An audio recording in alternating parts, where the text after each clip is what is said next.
Hello दोस्तों, Dalip Hindi shorthand classes में आपका हार्दिक स्वागत है। दोस्तों, आज की डिक्टेशन आशुलिपि उच्च गति अभ्यास खंड 1 रामधारी गुप्ता से बोली जाएगी। डिक्टेशन की गति 80 शब्द प्रति मिनट होगी। डिक्टेशन स्टार्ट करते हैं 5 सेकंड बाद।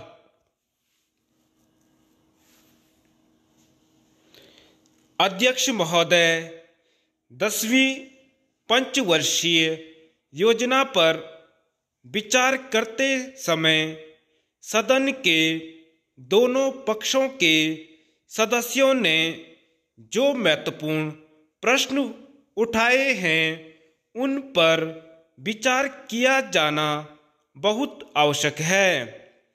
अध्यक्ष महोदय, 9वीं पंचवर्षीय योजना का अब अंतिम वर्ष चल रहा है और इस योजना के अंदर जो चीजें कही गई हैं, ऐसा लगता है कि उसके अंदर परिवर्तन करना कठिन है, बदला भी नहीं जा सकता।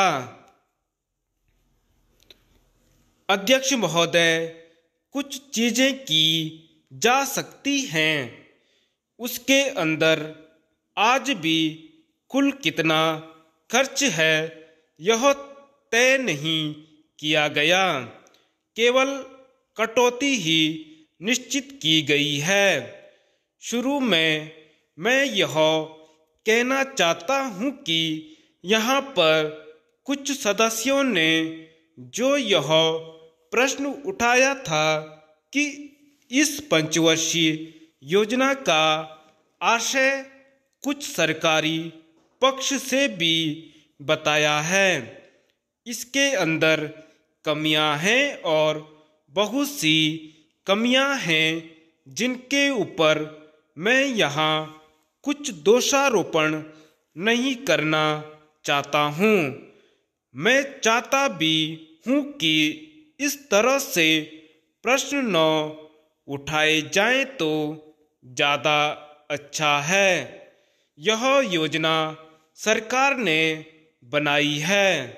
यह योजना मंत्रिमंडल ने पहले बनाई और अनुमोदन होने के बाद भी इसमें कुछ कमियां रह गई हैं, तो यह कमी रहने का दोष किसके ऊपर है?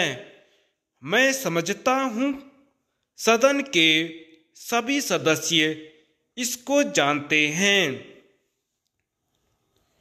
बहुत से लोगों ने दिल्ली के प्रश्न उठाए जो दिल्ली के साथ अन्याय किया गया है, तो मैं समझता हूँ इस बारे में सब आवाज उठाएं।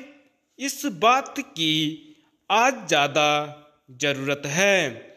मैं यह कहना चाहता हूँ भारत सरकार से या जिन्होंने ये सारी योजनाएं बनाई, उन्होंने वास्तव में यहाँ के साथ बड़ा बुरा किया, यहाँ के साथ अन्याय किया, क्योंकि उन्होंने इस पंचवर्षीय योजना को बनाते समय ध्यान नहीं दिया कि क्या योजना बना रहे हैं, गलत बना रहे हैं या सही बना रहे हैं, इनसे क्या लाभ हानि होगा। इन सब बातों पर उन्होंने विचार नहीं किया। तो मैं समझता हूँ ऐसी परिस्थितियों के अंदर यह बात ठीक नहीं है।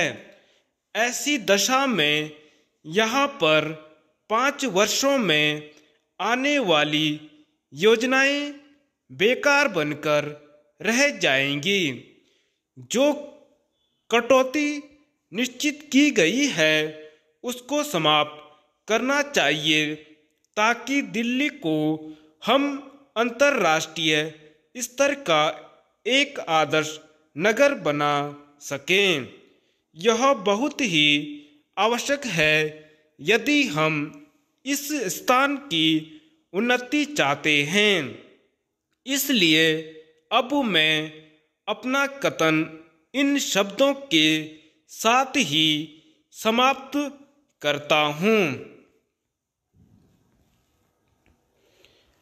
अध्यक्ष महोदय, आपने मुझे 10वीं पंचवर्षीय योजना पर बोलने का अवसर दिया, इसके लिए मैं आपका आभारी हूँ। आपने मुझे कम समय दिया, इसके लिए भी आभारी हूँ।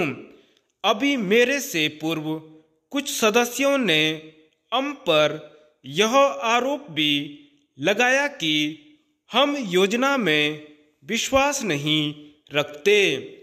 उन्होंने तो यह भी कहा कि हमारे चुनाव घोषणा पत्र में भी उनका इस बारे में कुछ नजर नहीं आया।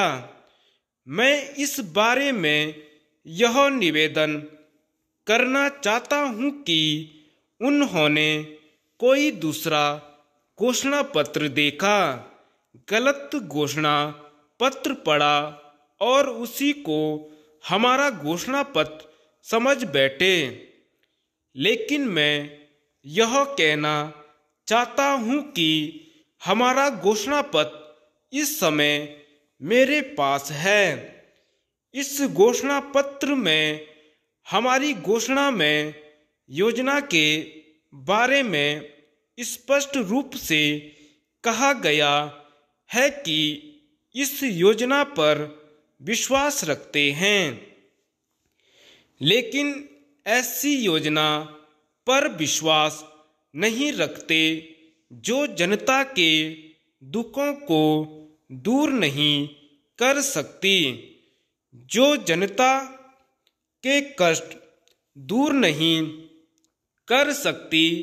आज तक जितनी भी योजनाएं बनाई गई हैं, जिन्हें हम पहली पंचवर्षीय योजना, दूसरी पंचवर्षीय योजना और 10वीं पंचवर्षीय योजना आदि कहते हैं, और उन योजनाओं में हमने जो कुछ निर्धारित किया उनसे हम जनता के दुखों को दूर नहीं कर सके और जनता के कष्ट दूर नहीं हुए।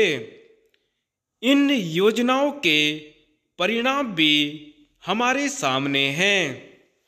बड़े बड़े अनुभवी बैठे, उन्होंने योजनाएं बनाई, लेकिन योजनाएं ठीक प्रकार से कार्यान्वित नहीं की गई। उन योजनाओं में काफी दोष थे, जिसके कारण ये योजनाएं लोगों के दुखों को दूर नहीं कर सकीं। लोग दुखी ही रहे। मैं यहाँ पर कहना चाहता हूँ कि जो हमारी योजना थी उसका परिणाम क्या निकला। उसका परिणाम यही निकला कि हमें रुपये का मूल्य कम करना पड़ा। जो योजना होती है वह राष्ट्र धन को ऊंचा करने के लिए बनाई जाती है, लेकिन हमारे सामने आंकड़े हैं। इसका परिणाम हमारे सामने है। हमने अब तक 9 पंचवर्षीय योजनाएं कार्यान्वित की हैं, लेकिन हमारी प्रति व्यक्ति आय में और जीवन स्तर में अपेक्षित वृद्धि नहीं हुई है। यह दुख की बात है। मैं यह कहना चाहता हूँ कि हमारा ऐसी योजना में विश्वास नहीं है जो जनता के कष्टों को, जनता के दुखों को दूर न कर सके। हम ऐसी योजनाओं पर विश्वास करते हैं जो उनकी आयु बढ़ा सके, उनका आर्थिक विकास कर सके, उन्हें उन्नत कर सकें।